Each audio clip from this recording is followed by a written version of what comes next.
Hello guys, welcome to another sellerboard demo video. Today I'm going to present you the trends view from the profit dashboard. And the trends view is an essential tool that lets you analyze a specific set of metrics of your choosing on a product level to try and identify trends that you can act on.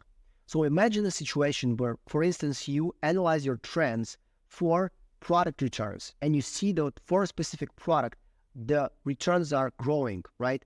And you might see what's up with that, analyze whether you have maybe a problem with the quality of the product from a certain batch of products that you've received, or maybe the customer expectations are not met because of product pictures or product description or stuff like that.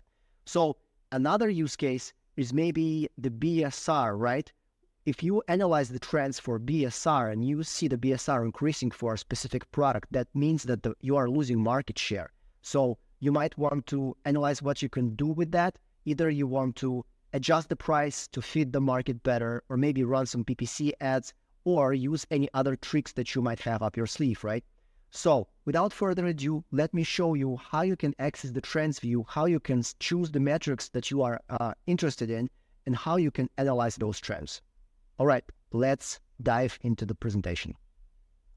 First of all, in your profit dashboard and seller board, you want to access the trends view up here in this tab.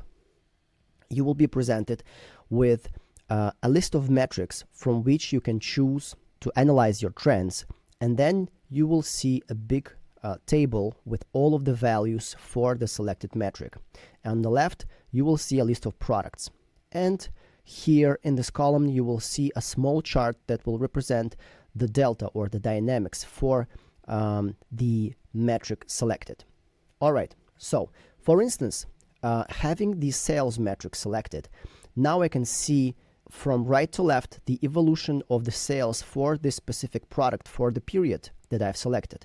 And jumping to the period, I can select it right here, maybe use one of the templates like by month, last 12 months, or maybe I want to analyze the evolution by day, or maybe select even a custom range, right? So then I also can analyze a specific marketplace that I'm working in and filter out the results according to my preferences that I've set up. Then I'm going to choose a metric that I'm interested in. We have the sales selected, so we are analyzing the evolution of sales for the products. So over here, as you can see, I have the product first of all, then I have a small chart, and as mentioned previously, I have all of the values for the months. So now I can see that, for instance, the sales for this specific product have been decreasing in the last months, right? So I can see a decrease from December to the current period, which is from the 1st to 24th January 24, by a 50%. So I see the sales decreasing for that product. This is how you can interpret it, right? And then if I click on the small chart, then I can see the same chart, but in a bigger version of it. Then maybe I want to select another metric, let's say returns. So what I want to do is go up here, click refunds, and see how the situation with refunds evolved for the products, right? So another thing I want to point out is the fact that you can actually select how you want to sort the values. Maybe you want to see the descending values, the absolute values, or the delta, which is the change, right? So right here, now I have the value descending. Let me see what we'll have here. So these are the refunds, and for this product, I don't see big changes, but over here, I see spikes, right? So for instance, over here, I have an increase from 3 to 10 refunds in December, and maybe I want to analyze what's up with that. So as I said previously, you can verify the products. Maybe the last batch of products that you've received has some issues with the quality, or maybe the customer expectations are not met, so you should check the descriptions or the pictures of your products and so on. But anyway, to see how the actual metrics evolve, you can use the chart. Then let's maybe jump to BSR over here. This is another metric that might be useful for you.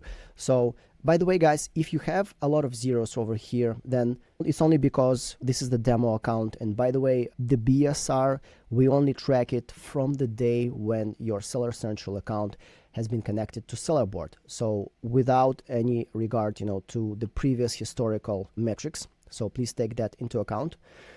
Over here, let's select the value ascending, sorting, and we can see how the BSR evolved for these products. So I can see here that I have a very big drop from 8,205 to 1,382.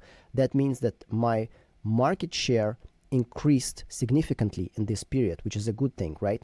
So, and then it decreased again as the BSR value has risen in this period. This is the way I can analyze the metrics indicated up here in this list, and I try to identify trends. By the way, if you want to analyze maybe the subscribe and save values, or maybe the units that you've sold, or the sales, which is also a good indicator if your customer retention strategies are working as planned. So if you will see a rise in your subscription sales, that would tell you that you're doing a nice job retaining your customers, right? So, yep, this is it. This is how the trends work. If you will have any additional questions, please don't hesitate to write us in the support chat in Sellerboard, or maybe drop us an email or a comment to this video. This is it for now. Thank you. Bye-bye.